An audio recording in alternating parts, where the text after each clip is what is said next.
बिना संघर्ष के कोई महान नहीं होता, बिना कुछ किए जय जयकार नहीं होता। जब तक नहीं पड़ती इनकम टैक्स की चोट, तब तक कोई कंपनी भी लोगों के लिए जरूरत नहीं होता है। Welcome back, I am Jagabandhu Behera, I am a researcher and author of finance and management. Today I would like to explain basic concept of income tax. आज मैं बात करूंगा basic concept of income tax. Income tax का concept क्या है और tax का concept क्या है, आज हम लोग डिटेल में समझाएंगे basic concept of income tax. So देखिए, basic concept of income tax पहले किसको कहते हैं और टैक्स किसको कहते हैं पहले समझिए। टैक्स ये होता है, tax is the imposition of financial charges upon two the individual और कंपनी और इंडिविजुअल जो लोग होते हैं उसके ऊपर जो चार्जेस लगता है उसको हम लोग क्या कहते हैं, टैक्स कहते हैं। इम्पोजिशन ऑफ फाइनेंशियल चार्जेस उसको हम लोग टैक्स कहते हैं। Tax by the government of their respective state of similar other the functional equivalent और स्टेट। सेंट्रल और स्टेट जो इनकम के ऊपर आप जो खर्चा करते हैं और लेते हैं गवर्नमेंट, उसको हम लोग क्या कहते हैं, इनकम टैक्स ही कहते हैं और टैक्स भी कहते हैं। So in India taxes are levied by the central government और state government by the local authority. State government, central government and local authority are the collected to the tax that is called financial charges of any individual और company, that is called tax. So उसके बाद हम लोग देखेंगे tax दो तरीके से होता है, एक होता है डायरेक्ट टैक्स, अनदर होता है indirect tax. So direct tax किसको कहते हैं? Direct tax is the tax paid to the government directly by the SSC, like income tax, capital gain tax, corporate tax, security transaction tax, banking cash transaction tax, fringe benefit tax. वो जो tax सारे होते हैं उसको हम लोग क्या कहते हैं, डायरेक्ट टैक्स कहते हैं। मतलब जो डायरेक्टली हम लोग गवर्नमेंट को देते हैं उसको हम लोग डायरेक्ट टैक्स कहते हैं। डाउट क्लियर हो गया? सो देखिए, इनडायरेक्ट टैक्स क्या होता है? An indirect tax is a tax collected by and the intermediary from the person who bear the ultimate economic burden.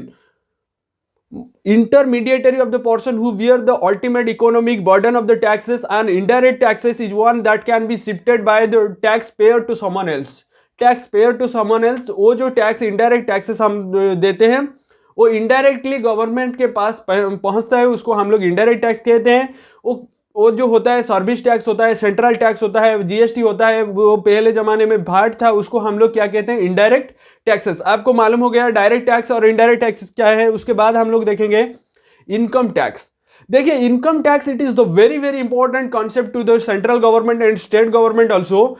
So income tax is a direct tax which is imposed upon the income of a person. It is important sources of income of central government. जो central government होता है उसका जो basic income होता है वो होता है income tax. Income tax is a direct tax which is impose upon two income a person of a individual company, any kinds of the organization are to pay the income tax. Then after that, feature of income tax. Income tax का feature क्या है? It is a direct tax. Income tax क्या होता है? Direct tax होता है। It is collected by the central government. उसको collect करते हैं, central government ही collect करते हैं। It is computed as the state taxable income as per the previous year. Previous year से देते हैं central government certain amount of income expended from the income tax according to income tax act। किस तरीके से लेते हैं? income tax act के through. So administrative activities are perform by the income tax department. वो जो इनकम टैक्स डिपार्टमेंट होते हैं ना, वो सब क्या इनकम टैक्स कहाँ से आएगा, कैसे सेंट्रल गवर्नमेंट तक पहुंचेगा, उसके जरिए जो होते हैं वो एडमिनिस्ट्रेटिव डिपार्टमेंट उस जो रोल प्ले करते हैं टैक्स कलेक्ट करने के लिए। उसके बाद आता है क्या, लाइबिलिटी टू पे the income tax. Income tax कैसे लाइबिलिटी टू पेड करते हैं? Individual of the Hindu undivided family. So every individual and Hindu undivided family whose the total income of the previous financial year, उसको हम लोग क्या कहते हैं, liability to pay the income tax। income tax उसी तरह से प्रिपेयर करते हैं। So every individual and Hindu undivided family, जिसको हम लोग HUF कहते हैं। उसके बाद आता है important term related to the income tax। income tax का important रोल क्या होता है? So related to the assessment year, previous year in the case of newly set up business professions। उसके बाद आता है एक्सपेक्टेशन टू द रूल्स।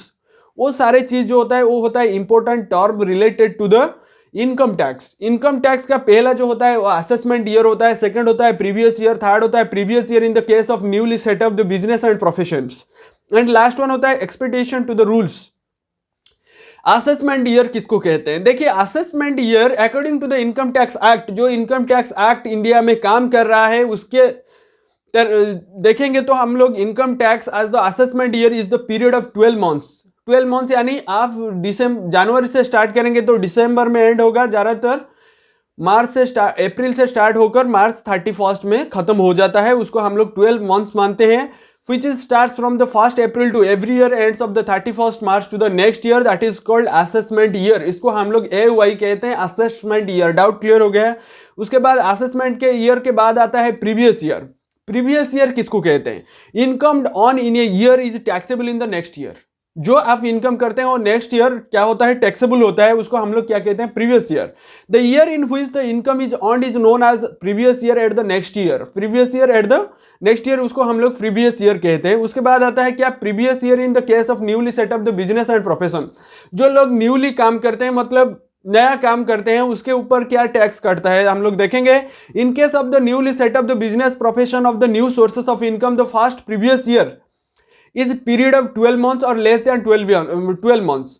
जो आपका अप्रैल से लेकर 31 मार्च तक होता है, और या तो आप 12 मंथ्स से ही पेड कर सकते हैं, और आपका 12 मंथ्स नहीं हुआ तो न्यू स्टार्टअप किया है तो आप जो भी लेस देन 12 मंथ्स में आप पेड कर सकते हैं, उसको हम लोग previous year in the case of newly startup business and profession उसको कहते हैं। उसके बाद आता है exception of the rules. Income of a previous year is taxable in the immediate following assessment year. Immediate following assessment year उसको हम लोग क्या कहते हैं, exception to the rules. Then person section 231 act क्या है? सो सेक्शन 231 होता है एन इंडिविजुअल ऊपर के इंडिविजुअल ऊपर इनकम टैक्स चार्ज होता है। ऑन हिंदू अनडिवाइडेड फैमिली के अंदर आता है, एक कंपनी आता है, एक फार्म आता है, an association of a person जिसको हमें AOPS कहते हैं, और an association of person local authority every artificial judicial, वो सब पर्सन सेक्शन 231 के अंदर आते हैं। वो तो था basic concept. Then basic concept part 2 coming next video. So इस वीडियो आपको अच्छा लगा तो प्लीज लाइक शेयर सब्सक्राइब जरूर करना। हमारे साथ जुड़े रहने के लिए, आपको टाइम देने के लिए आपको दिल की गहराइयों से प्रेम पूर्वक धन्यवाद।